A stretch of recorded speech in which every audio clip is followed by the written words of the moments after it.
All righty. Do this. Do it. Good morning, everybody. Good morning. Good morning. We are live. I'm just dropping into the Torque Discord real quick and alerting the troops. See here.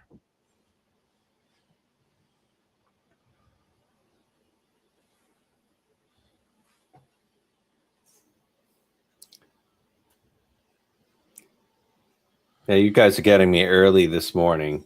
Yeah. I'm on the West Coast, Yeah. so it's 7:30 right now.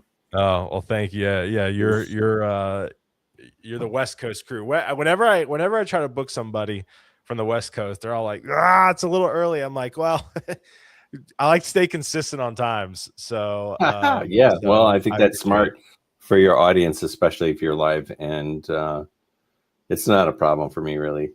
I wanted to be on your show, so I love here it. I am. I love it. Well, good morning, y'all. Please say hey. Would love to hear from you. We are back with another edition of Guidance Counselor 2.0. And I'm pumped for this one. I think it's going to be very applicable to everybody who tunes in now or listens in the future. But before we get started, as I always say, please say hey. Would love to hear from you. I see the comments already trickling in. I tell folks this, and I was telling John this backstage that, I mean, this thing's kind of morphed. I can go ahead and say I've been doing this for 6 years, because March of 2020 is when COVID hit, and that's when I started to do this show. And so it is March. So we've been doing this thing for 6 years now. And so I am pumped for this guest, and it's like I tell folks, like this is a networking event, like flat out. Please connect with John. I will drop his link afterwards. But please connect with John. Say hey. He and I were chatting backstage. He's a fantastic resource. And I'm sure we'll get into it briefly, but he was a recruiter before the internet existed, which I tell people is a whole other ballgame. So I would love to pick his brain a little bit on what that used to look like. But again, connect with people in the chat, DM them, let them know, like, hey, it was good to see him on Guidance Counselor 2.0 this morning. And again, just the power of networking in these things is incredibly important, especially in today's world. Before we get started, as always, want to kind of give kind of a quick run through. So first off, I am an AppWrite hero. Me and my guy Jason Torres, both AppWrite hero. Check them out. Great product, great team. Also, too, Torque. Listen, we got a lot of things going on in the Torque community. Would love for you to check out our page. We got live events going. We got some in-person events going. We also, too, I probably should put this as a banner and probably just direct y'all to this torque.dev/newsletter. I believe that's it. Jason, you correct me if I'm wrong. But we finally have like a public landing page. If you just want to like be kept up to date of everything we're doing, I know it's a lot, right? Our Discord is averaging 10,000 messages a month. It can be a little extreme for people who don't always want to be in the chat. So I would just go sign up for our newsletter, and you can literally get updates every week on what we're doing, discounts. We partner with conferences on discount codes. We give away free tickets. So definitely go join. I would love to have you. Also, too, as always, if you want to be kept up to date when I go live with guests like John, shoot me a text. This is my number. Also, if you have any job search questions, I always go to this number first, and I would love to have you. And then also, too, kind of the unofficial coffee sponsor of the show, Seek Coffee. Listen, Most Coffee, John, I don't know if you knew this, but Most Coffee has trace mold in it. So there's a founder in Nashville called Caleb, named Caleb, and he has a company called Seek Coffee. Use the code TDestin for 15% off. I really need to follow up with him to get a Torque membership as well for the community. But definitely go try them out. Great coffee. I'm drinking it right now. It's fantastic. All right, so enough with me yapping. Again, it's great to see everybody this morning. John, let's give the people what they want, man. Who are you? What do you do? And I'll start peppering you with questions. Well, thanks very much. John Gates, the salary coach. Some people call me the Sultan of Salary or the Professor of Pay. Those those are fun names that my clients have given me throughout the years. But I am a former head of global recruiting for Fortune 500 companies. So I've been the guy responsible for bringing executives into the company, managing the internal corporate recruiting team. Sometimes that's dozens of recruiters all working on things. So I can answer questions about what it's like to be a recruiter, how you should interact with them, why recruiters are weird or do the unexpected things sometimes. Yeah. But I started Salary Coach about 4 years ago, and I've been a consultant though since 2016. And so Salary Coach 4 years ago, I recognized that we were entering into a pretty weird job search season. I think we are going to have a lot of applicants, more so than stuff happening on the recruiting front. And so I started asking myself, what can I do to help people? Maybe it's a new product line for me. And I've always been the negotiator on the other side of the table. In my career, I've overseen 75,000 job offers, if you can believe that. Yeah, I believe it. I believe that is a lot of them. And so I started tracking many years ago how much money people were leaving on the table, because being in corporate recruiting and being a recruiter, you're at a lot of career risk. You're vulnerable to being laid off. As you can probably guess, if a company decides to get smaller, the people who make the company bigger are easy layoff targets. So I didn't want to be laid off any more than normal. I wanted to justify why I was important to the company. Sure. So I started tracking how much money people were leaving on the table. Basically, how much money was I saving for the company in negotiations? And it is a shocking number. I find that 80% of people don't negotiate at all. Yeah. Yeah. You know, and those people immediately leave money on the table. Yeah. 10% negotiate effectively and 10% negotiate disastrously. So those were my statistics as I was looking at 75,000 job offers. And the average person, I think, is leaving 5 to 6 figures on the table, and they don't even know they are doing that. Huh. That's people like me are able to convince you that the offer you just accepted is the best it can be, when there's still a $20,000 signing bonus out there on the table. Yeah. That I didn't have to use, whatever. So when I was a corporate recruiter, I set a goal to replace my annual salary every month in negotiation savings. Okay. And I got to be so good at that when I was a frontline contributor before I had a team, that pretty soon I had a team. And pretty soon I was the inside guy that was training the other recruiters on how to talk about money with candidates. I love it. And so now I'm kind of like I'm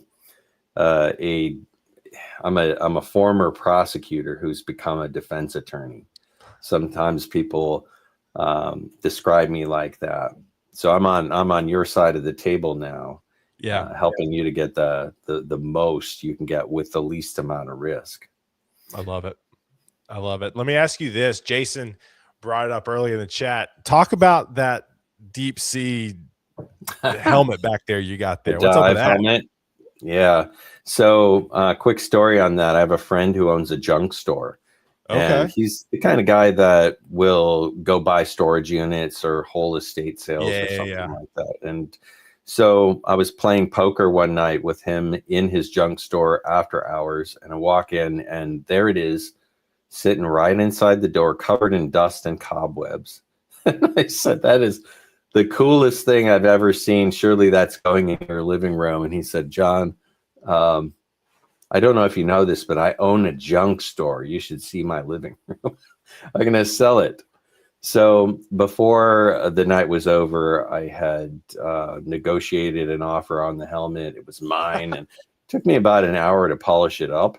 But it is super cool, and I bought it for 2 reasons. Like, one is it reminds me of the old Scooby-Doo cartoon. There was this ghost with the, with the lights coming out of the diver helmet. I remember. Yeah. But also it reminds me that you need to push your limits. Every day I look at that, and it's, if you can imagine putting that thing over your head and then going underwater with that on, it is a stretch. Yeah. It's a stretch for your anxiety and your fear and everything else. And pushing your limits is a good thing. It's the only way we grow, and it's uncomfortable, but it reminds me to push my limits every day. I love that. I love that. So there's a lot to unpack based off what you just said. Let's just dive immediately into the salary negotiation stuff, right? Where let's start super high level. Let's just why do you think people don't negotiate?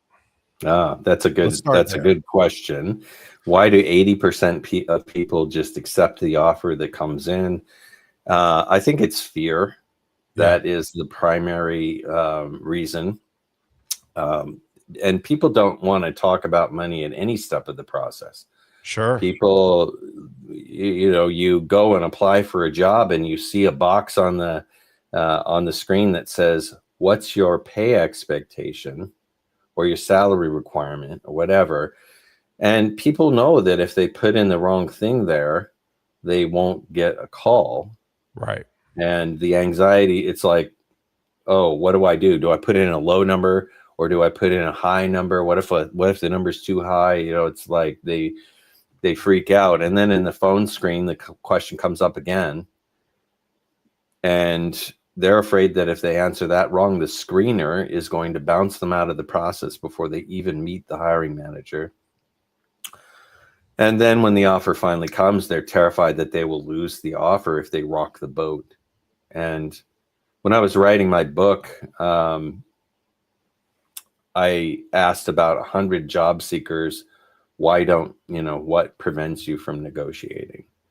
Fear was the primary reason, but if you kind of zoom in on that a little bit, there's a difference in how men and women answer this question that I found interesting. So the men were afraid of losing the offer. And that was the major, it's not this way across all men, but it's like the majority of men were concerned that they would lose the opportunity. And the majority of women were concerned about damaging relationships. Okay. So, I'm afraid of making HR angry. I'm afraid that I'll get off on the wrong foot with my new boss. So the good news is the salary coach method that I developed over time removes those risks to a great degree. The process is very collaborative. If anything, you're going to strengthen your relationships coming at it the way that I suggest. So that being said, what do you suggest? Let's start to break it down a little bit. Good. So what I suggest, overall, there's a long whole process for the salary coach method. But I think if you zoom out, I suggest that you become collaborative instead of oppositional in a negotiation process. Most people think that, if we just say, how do you negotiate your pay? This is what most people think. They think they're going to have to become super aggressive, or, they're going to have to stand up. You find this advice everywhere. It says, do your research, stand up for yourself. Yeah. When you start to hear stand up for yourself, how does that resonate in your core? Yeah. I mean, it kind of is like, have to be a bull. To me, it's like, well, I'm going to have to be brave, and I'm going to have to do things that I'm uncomfortable with. And I'm going to have to, especially for me, it sounds like that's risky. I'm going to stand up for myself and be somebody I'm not, and be aggressive. Most people also think that negotiation is win-lose. The best negotiations are set up to be a win-win. Sure. And I've been on the other side of the negotiating table for so long. There's an offer approval process that happens before an offer ever goes out to you. Right? So in order for a recruiter to extend an offer, it has to first be approved. There are approvers. And so I think it's a mistake to imagine as well that the negotiation process begins when you have an offer. Yeah. You know, those approval chains are often really political. They're political. The hiring manager wants to hire someone. They are putting a price on that hire that has to be approved by somebody else that never met you. So the manager is putting together a justification for that. And so they're saying, oh, I want to hire Taylor for this much. And I know it's high, but this is what Taylor's going to do for us. And they're justifying for the approvers. And so if you wait to negotiate until the offer is extended, like you can modify the offer a little bit at that point, and you should try. But there's a lot that happens up to and before that point that you have to be mindful of that shapes the offer.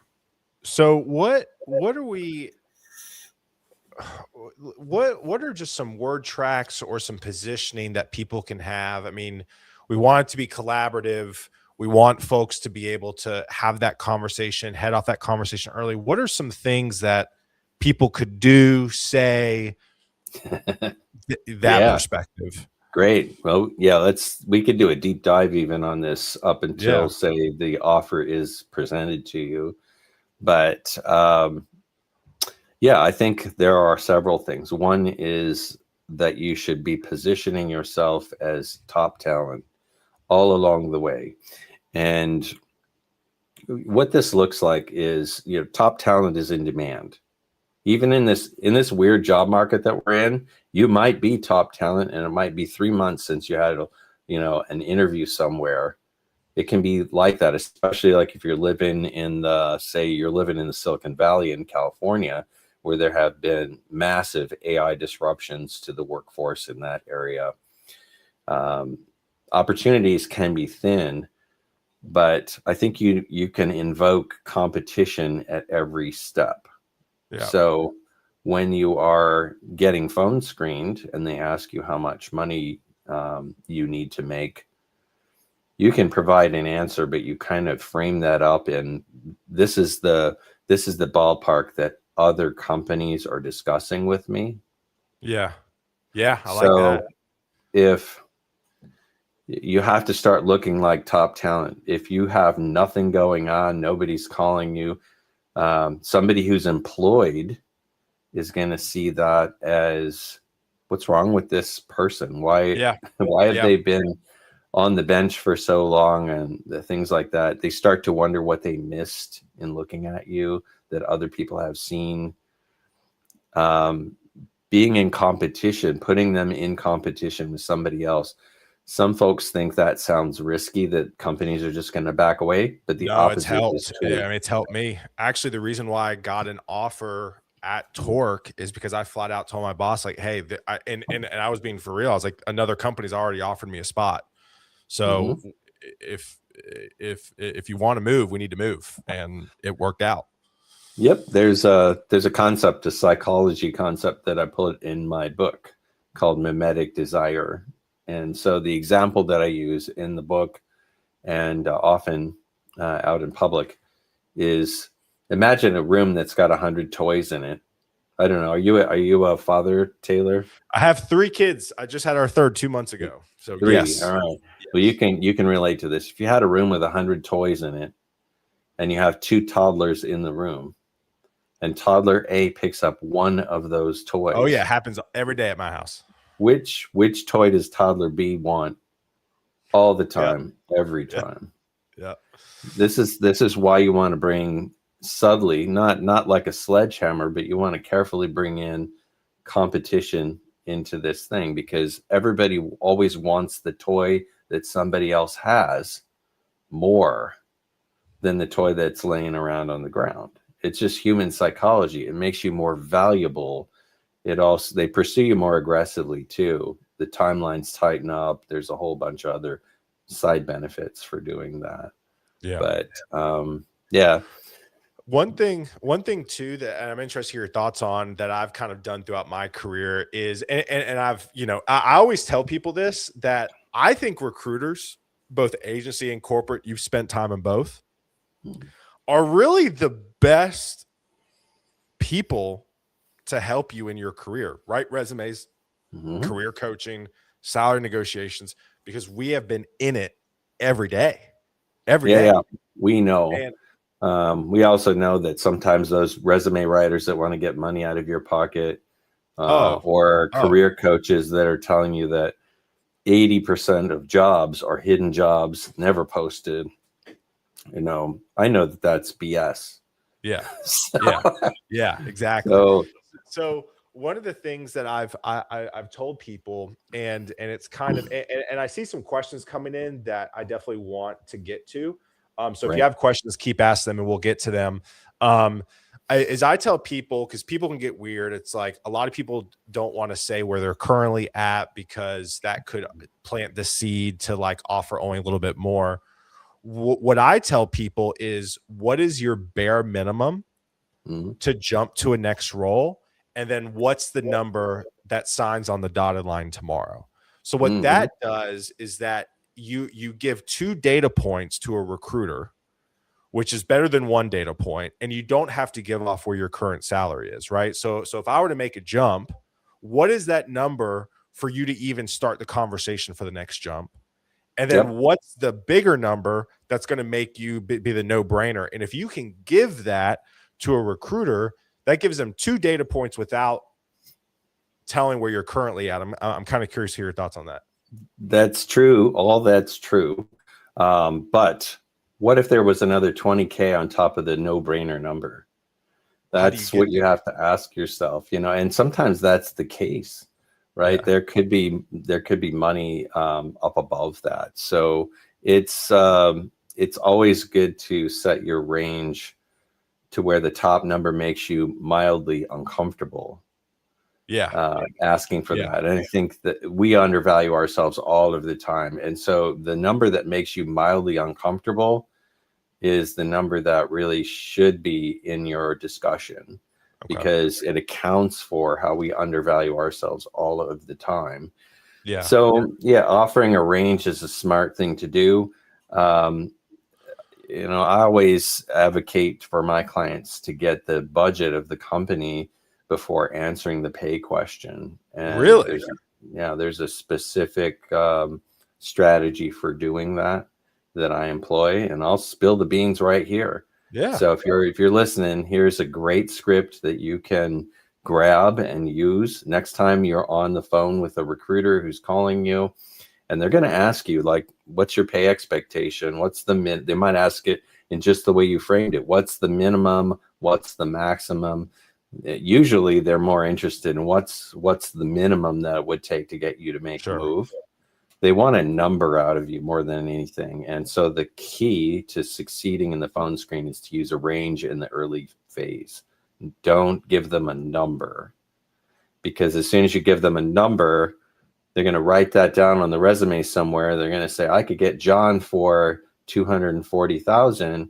And more often than not, that's what the offer ends up being. Right. And keep in mind that you haven't met the hiring team yet, and there's a great opportunity in the interview to move up in your value.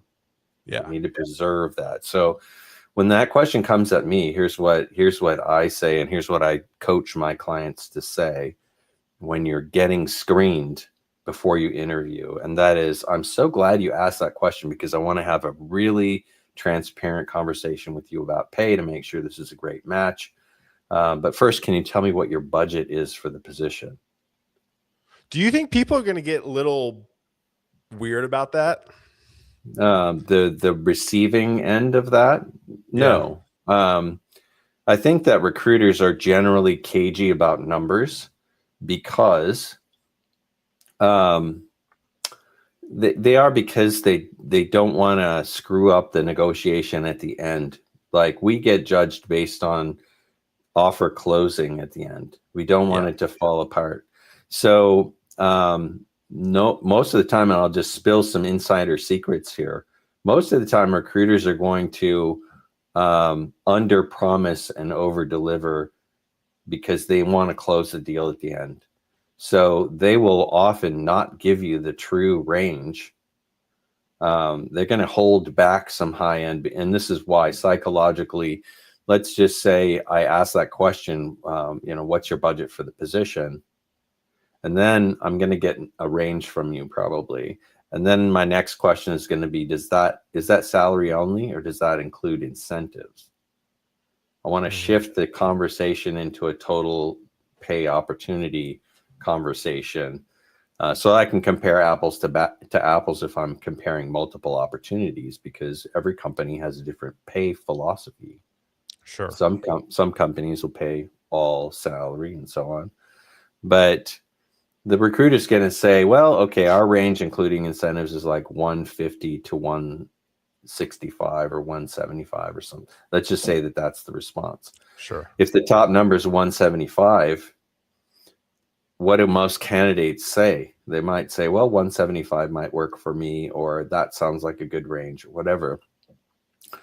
Now, if 175 was the very top that you could actually offer, and you just set the candidate's expectations at 175, I mean, when's the last time any company ever hired anyone at the very top of the salary range?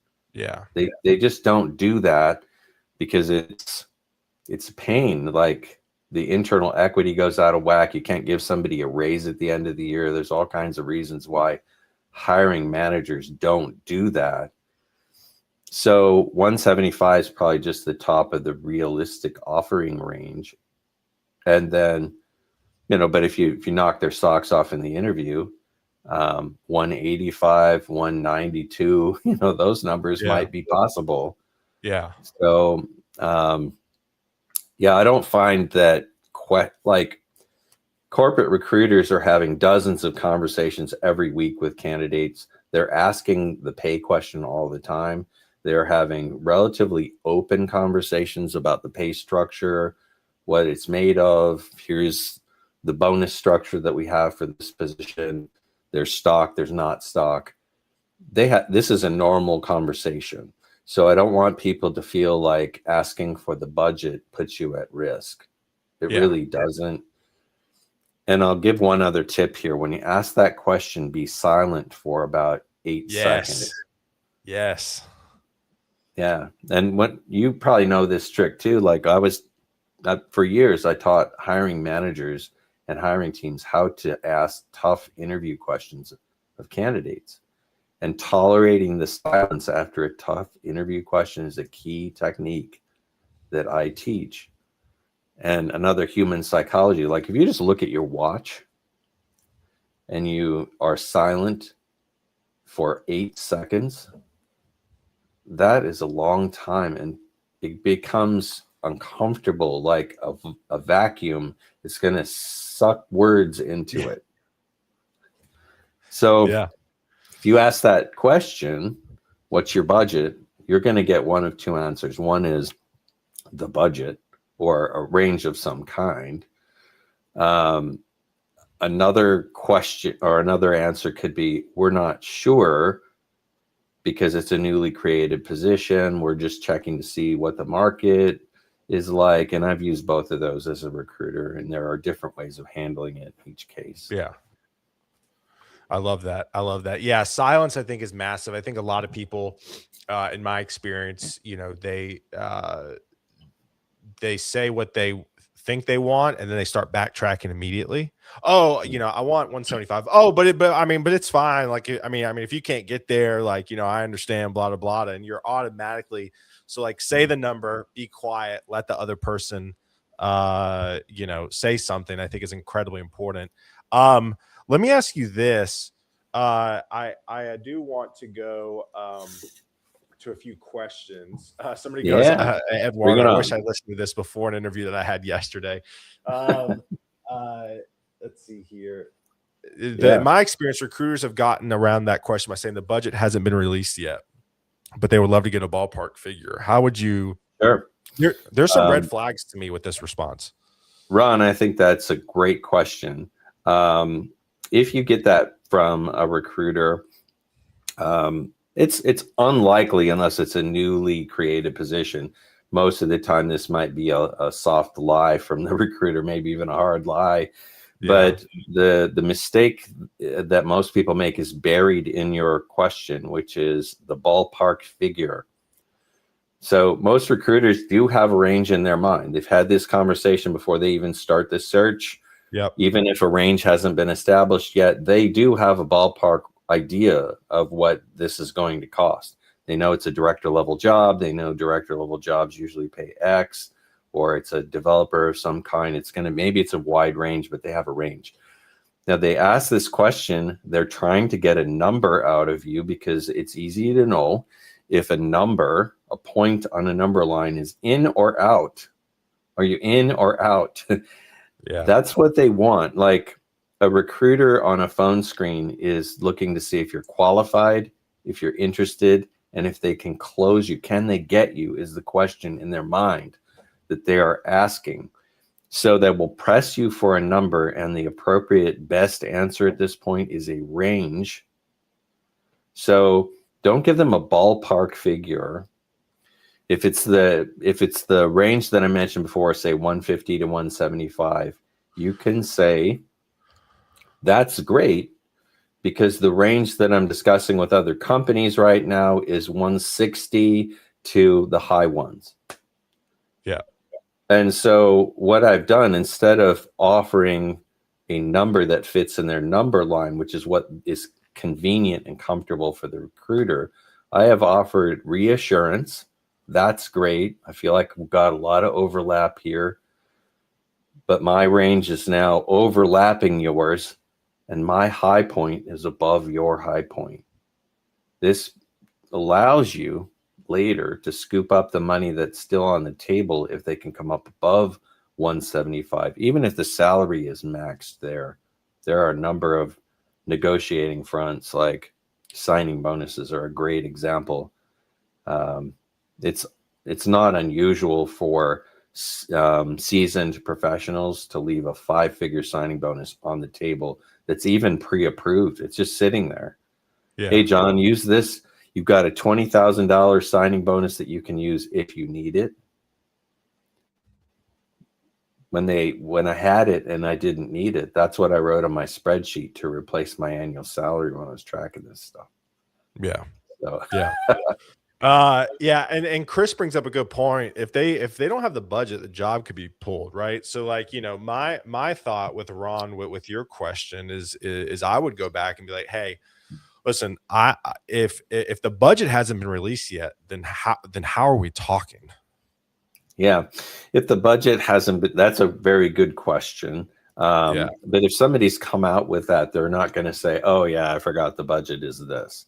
So if you approach it in that way, you could be viewed as adversarial.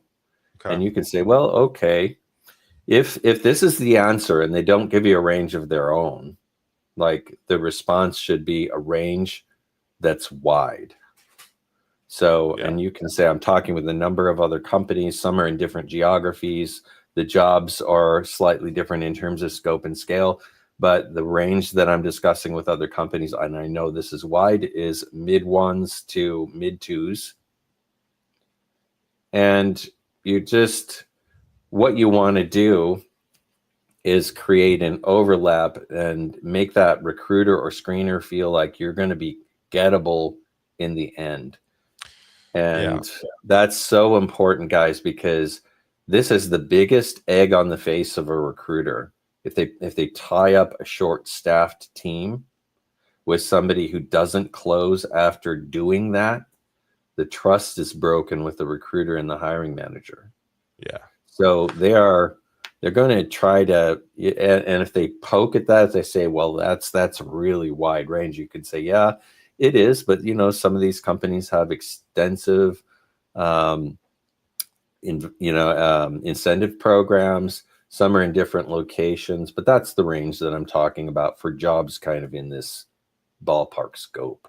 Yeah. Now, I'm sure that, and I promise you can promise to narrow this range as you go through the interview process.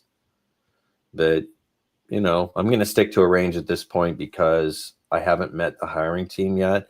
I'm not sure of the impact that I would make. I like that. I want to make sure I understand what the true scope of the role and expectations are before I can kind of map this to the other opportunities that I'm exploring.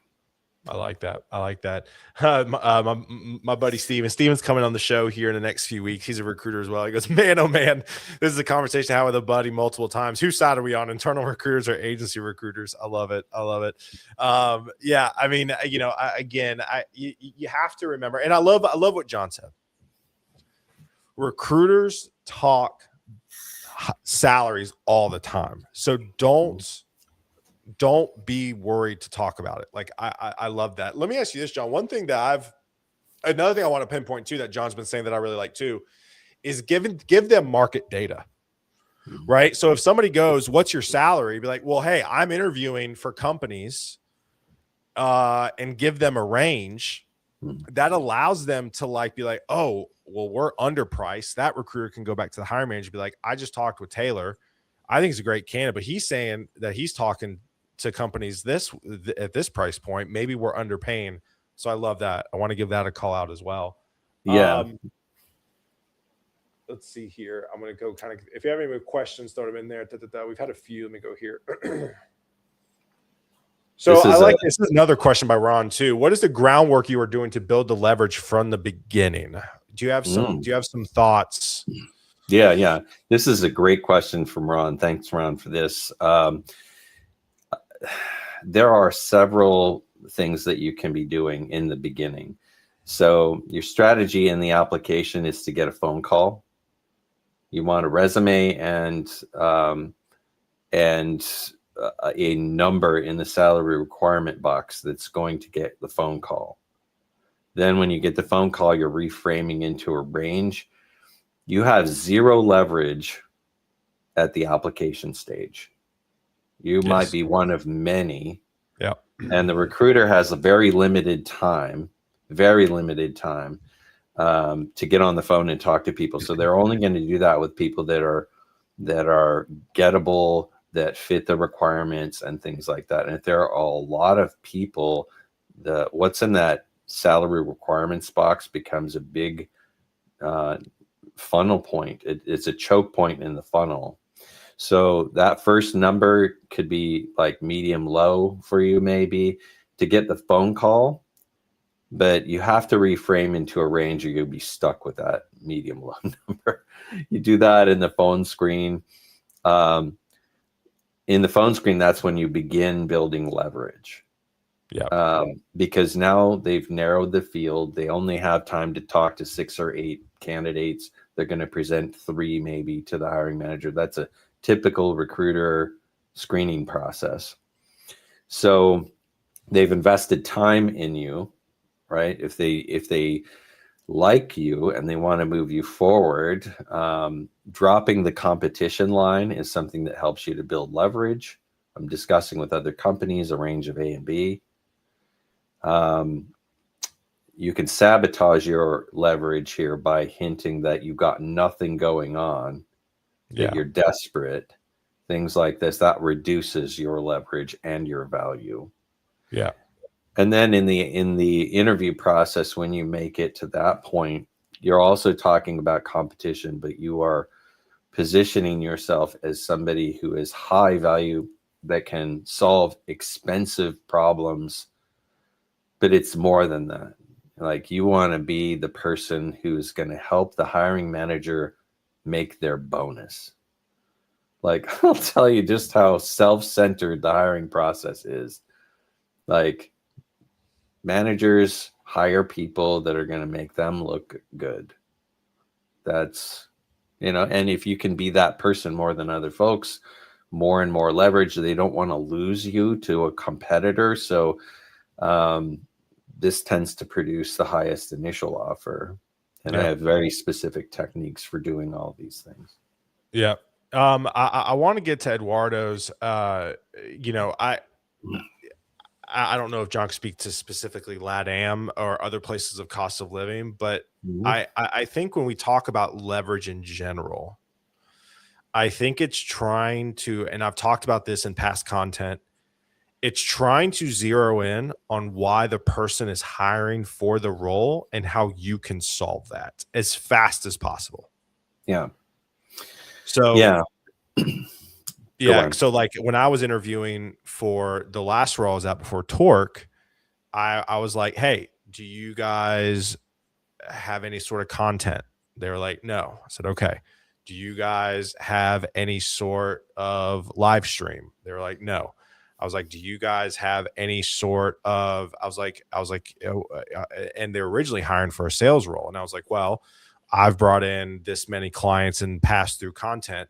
So basically what I try to do is I tried to zero in on their pain points and address it immediately. So in terms of geography, I can't speak to that. But when it comes to what to leverage, it's trying to figure out what a company needs as fast as possible. Thoughts on that, John? Yeah, I agree with you. It's an interesting question. I had my very first client come to me from Saudi Arabia recently. Oh, and wow. I've never I've done a lot of global recruiting, but never actually recruited anyone in or for Saudi Arabia. So I know, though, that the principles of pay negotiation are the same no matter where you are. The principles are the same. So scarcity drives value. That's what competition brings. Like, there's only one of you. There are 3 companies chasing you. That drives your value up. Now, every country has its own nuance. In this process. Like, some countries may have a very fixed approach to salaries, and some cultures don't offer signing bonuses, things like that. But they all have to recruit. They all have to hire people. They all have expensive problems. And so there's usually some area of flexibility, if not in salary or signing bonus. There's some other thing you can do.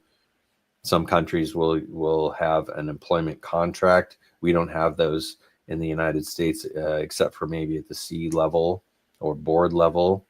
Yeah. But so the question here is, what about Latin America? There's a couple of things. Like, if you lived in Latin America, the company might say, I don't care where you live anywhere. Here's how we pay. And the other response is, well, if you're living in a cheap place, we're going to pay you less money because our pay scales are regionalized. You have an office in Washington, D.C., and you have an office in Atlanta. Atlanta, if you're working in Atlanta, it pays less. So in either of these cases, though, you maximize your value, and so on, by solving expensive problems, being the person that is a low risk candidate, and invoking competition. These are the things that are universal leverage builders. Yep, absolutely. Let me see here. Going through Cash Chat. You guys have been super active today. I appreciate it. Let's see here. All right, I think we got all the questions there. Let me ask you this: what are some other?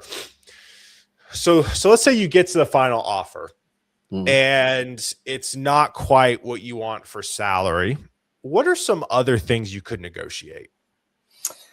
Great question. So very often at the higher, well, I'll say this first. At the higher levels of the organization, where there's only one of you, there's a lot more creativity in the pay package structure. There's a lot more elbow room. What do you mean one of you? Like, you're the only person, like the only position they're hiring for? Or no, if there's only one of you on the org chart. So you're talking to a technical audience. There's a lot of developers on the call here. So if you're the VP of engineering and there's only one of those, you have a lot more negotiating latitude on almost every front. Now, if you are applying to a job as a developer and there's 20 other developers on the team, salary is a lot more constrained because they can't afford to make everyone else on the team frustrated that they brought you in at a higher level. So salary is constrained in that situation. So companies have to expand on other fronts. Upfront, money or equity is an easy thing to negotiate on. Title sometimes, or even level, are things you can negotiate on. So if you're stuck in the salary, let's say you're applying for a developer 2 job, could you qualify for a developer 3 so that we could close this deal and get into a different salary bracket. So you can negotiate on level sometimes.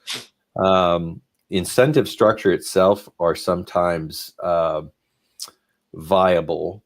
A lot of times companies will say, well, this is a grade 30 position that provides a 10% bonus or a 20% bonus or whatever it is. And everyone that's a grade 30 gets a 20% bonus. So we're stuck there. We can't negotiate on that. But sometimes you can throw in like a milestone bonus. Let's say there's a really valuable project that's due in 6 months. Hey, if I get that project done on time and under budget, could we tie a monetary one-time bonus to that KPI? So you still have your 20%, you're not deviating from that, but you're offering them different ideas, whether it's remote or hybrid or in person, that's negotiable a lot of the time. The title is often negotiable, even if the internal title can't move. Yeah. You can That's interesting. adjust the business card title, and that is the title that ends up on your resume. Paid time off is sometimes negotiable. I just had a candidate or client negotiate health insurance coverage. Oh, wow. With a small company. Most of the time that's not negotiable because it's a program that applies to all employees. Yeah. So in this particular case, he said, well, I'm moving, like my current company pays most of the premium. You're not doing that. So we could solve that in a couple of ways. You could pay me more salary, or you could pay the premium on the health insurance. The company chose to pay the premium on the health insurance. So you bring up a really good point that I want to bring up here that I don't want it to go understated. Your candidate, you just said he gave context. Mm-hmm. I think context is your greatest negotiating power, right? So it's like, hey, I'm about to walk away from a $40,000 bonus to take this role. What can you guys do? Can we do a sign-on bonus? Or, hey, my company paid most of the premiums. Can we? And I think that eases negotiation and makes it more of a conversation. So I really want to call that out here. Yep. And if I could just add to that, what you just did was not adversarial at all. It was, and this is what I meant by, you don't have to be somebody aggressive in negotiation. What you just did was a collaboration invitation. Absolutely. I have a problem. I want to say yes to you, but I have an obstacle. Can you help me to address the obstacle? Here are a few ideas that I have. What ideas do you have? How can we, and that is what I mean by this is how you reduce your risk. And I mentioned the very first of this broadcast that 10% of people negotiate disastrously. This is something that those 10% of people do. They change their personality in the negotiation process. They become somebody different because that's what they think they have to be. They think that negotiating is a scary, high-risk game of chicken, and I'm going to have to be this uber assertive, person in the process. This hurts you at the negotiating table. And I'll tell you how it can even get your offer yanked. I've had multiple hiring managers in my career call me to say, hey, John, we interviewed Taylor. We really liked him. We thought he'd fit extremely well into our team and into our program. But now that we're talking about money, a different Taylor is showing up. Yeah. And now I'm not sure who the real Taylor is. And the fit that we thought we had is now in question. Yep. And that can spawn more interviews, or it can even say I don't want to take the risk that I'm hiring a different person. And so good. We're going to use this negotiation as the excuse to just withdraw the offer. Yep. Let me ask you this as we kind of wrap up our time here. Again, y'all please throw up some questions and we'll get to them. John, I one of the questions I get a lot is, the offer looks good. Should I still negotiate? Yeah. I'll tell you a story about this. So I had this happen to me a few months ago. I had a client who is a chief operating officer level client. His total pay package was about 800,000 all in, right? Yeah. 350,000 in salary, and the rest were incentives. That happens a lot at the executive level. And he'd been an unemployed executive for the last few months and working with me for some of that time. He called me up and he said, John, I got an offer finally. I'm so excited. I think I'm just going to take it. And everyone on this call has probably been tempted to do that at some point, because the alternative sounds awfully risky and you're not willing to do that. But I talked him out of it. I said, hold on, let's circle the wagons and figure out our strategy. We landed on a low risk engagement strategy with the CEO, how we were going to ease into the discussion in a very safe way. And we discovered in that collaboration process that there was still $613,000 left on the table. The guy, if he had said that to me, I'm just going to take it. And if he had done that, which he would have done, he had no idea that there was that much money on the table. It's crazy. And most people, that's why I say most people don't realize how much money they're leaving on the table. It's like a couple of low-end Ferraris or a nice house in some markets. If you're in California, it's like a garden shed. But you know what I mean? That's a lot of money. And interestingly enough, only about $40,000 of that was salary. The rest was other stuff that we got tossed into the package. There was a 6-figure addition to the equity package. So how do you have that conversation? And again, I know we got 12 minutes here, but how do you have that conversation if the offer's good? And you don't have any more giving, kind of that context we told you about, hey, I'm stepping away from a $40,000 bonus or whatever. Like, let's say you don't have any of that. Like, how do you still finagle that without coming across as super greedy? Well, that's a closely held secret that I reveal to my coaching clients. There you go. But there are ways that you can do that. I think you don't necessarily have to appear greedy, though. I can say this.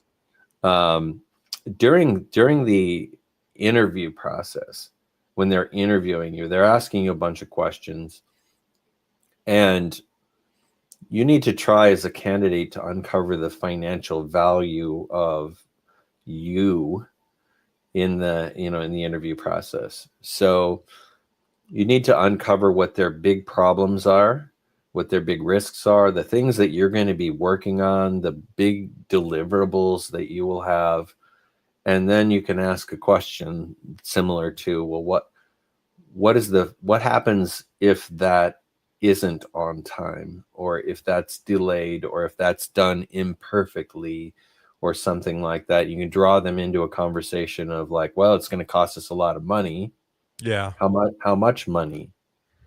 And let's say if they hire you, they're going to get, you're going to solve a $5 million problem for them, or help them to avoid a $5 million expense. This helps in their mind. You've kind of set yourself up to, this is the justification that they're going to write on that offer approval form. Like, you're just giving it to them. Offering you an extra $50,000 to solve a $5 million problem is, that's what we do. We're angling. We're trying to bring value in. Sure. And you're going to remind them in this discussion that you're going to bring, you're looking forward, you're excited about this opportunity because of the value that you're bringing, the impact that you'll make. You're reminding them of that equation, and you're reminding them that maybe there are other people coming after you. Sure. If they can, that's great. If they can't, somebody else might take you. That tends to produce the best results. I love it. I love it. All right, John. So, and again, for those of you watching, thank you again. The chat has been off the chart, so thank you so much. So I have a rapid fire round. Okay. So I want to ask you some rapid fires. We kind of wrap up here. And again, thanks for everybody tuning in. Please go connect with John. Again, I will drop his link in the chat after the episode. But first off, what is one app, tool, software, could be AI, could be a mobile app on your phone that you can't live without right now? For me, that's ChatGPT. Yeah. So I do a tremendous amount of writing and building out programs and strategic work. And I find that it is an absolute game changer. I went through a AI black belt program actually twice, and it has been incredibly valuable to learn this stuff. If your hair is getting a little bit gray, you have to fight against ageism in the job search process, and it works sometimes. And so part of that battle for you is going to be look at all the new tools all the time, make sure that you're on the cutting edge of what's happening in your environment, whether that's a new software language or a new application or something like that. Make sure you're always learning, and that is the proof that you're not what they think you might be if you have gray hair. I love it. I love it. What's the let me ask you this. Let's go way back. What's the very first job you ever got paid to do? Well, let's see. That would be picking strawberries when I was about 11 years old. Right now, you can't do that because of child labor laws, and it kind of breaks my heart a little bit. But growing up in Oregon, that was something that I could do. That's and awesome. You'd go out in the strawberry fields and fill a flat full of strawberries, and they'd have these little punch cards to show how many you got throughout the day. My mom would pack my lunch. I'd get on a bus. I'd come home with like strawberry stains all over my hands. That's awesome. That taught me at a young age, though, the relationship between work and money. And it was a really important thing for me. I love that. So going back, still living in the young John age, what did you want to be originally when you grew up? My first remembrance of that is I wanted to be an astronaut. And I actually had a plan for that. So when I was in the 7th grade, I started asking, like, what do you have to do to become an astronaut? And I figured you'd probably need to be a Navy pilot because most astronauts are Navy pilots. And I started asking, like, well, what do you have to do to become a Navy pilot? Like I was reverse engineering the path even at that age. That's awesome. I love it. I love it. Let me ask you this. If I told you tomorrow that you could not do what you do for a living and you had to pursue a hobby for a living, what hobby would you pursue for a living? I think I do something in the not-for-profit world. Okay. Like, and I don't even want to say that, helping people or ministry or whatever is my hobby, but it sort of is. Sure. I think I do. Sure. I would be doing something that helped people, and probably in a Christian context because I am a Christian and I love doing that. I like edgy things like, rescuing people from the sex trade or something like that. And there are a lot of folks doing that work, and I want to join them in that. So that's what I'd be doing. That's awesome. All right, last question for you, John, as we wrap up. The show's called Guidance Counselor 2.0 because we had guidance counselors in middle school, high school, and college, but now as adults, we don't necessarily have them to turn to. What would be if you can go back in time and tell young John something, what would be the biggest piece of career advice for young John? I think I would say entrepreneurism is safer than you think. I love that. And it's a viable alternative to the corporate world. You can do something on your own. And it took me a long time to start my first business. looking back on my high school journals, I could see that I wanted my own company, even in a high school level. But then I spent a long career on the corporate side. Now, in addition to Salary Coach, I do help people to launch a consulting business, which is a really cool new thing that I started doing a few months back. And I'm very excited about that work because it's a big leap. A lot of people don't want to take that leap because they're afraid, but you've got a great path and a structured program to help people to do that. I love that. I love that. All right, y'all. Well, that is it for today. Hopefully, y'all got a lot of good info from it based off the chat. It is that is correct. John, do you want to plug where people can find you, how people can reach out, and also any books or any just direct people somewhere? Okay, great. So that book behind me on the bookshelf, Act Your Wage, is my book that outlines the entire Salary Coach method. It's available on Amazon. You can reach me at john@salary.coach. That's a direct email straight to me. So if anybody wants to introduce themselves, I would welcome that. LinkedIn is a great way also to connect with me and to follow. So I hope, since this is a networking opportunity, that the people here, I'll be flooded. I hope I'll be flooded with new LinkedIn connection requests. I produce periodic content on negotiation and starting your own business. So if that's of interest to you, follow me there, connect with me. If anybody's thinking about a job change, it might be worthwhile to connect with me privately. Love it. Love it. Awesome. John, stay on so I can say bye to you backstage. Y'all have a good one. This is the only Guidance Counselor 2.0 for the week, but we got 2 episodes next week coming at you on Tuesday and Wednesday. I have my dear friend Chris DeMars on next Tuesday and the great Aaron Francis on Wednesday of next week. So y'all have a good one. We'll see you in the Torque Discord, and y'all have a good Wednesday. Peace.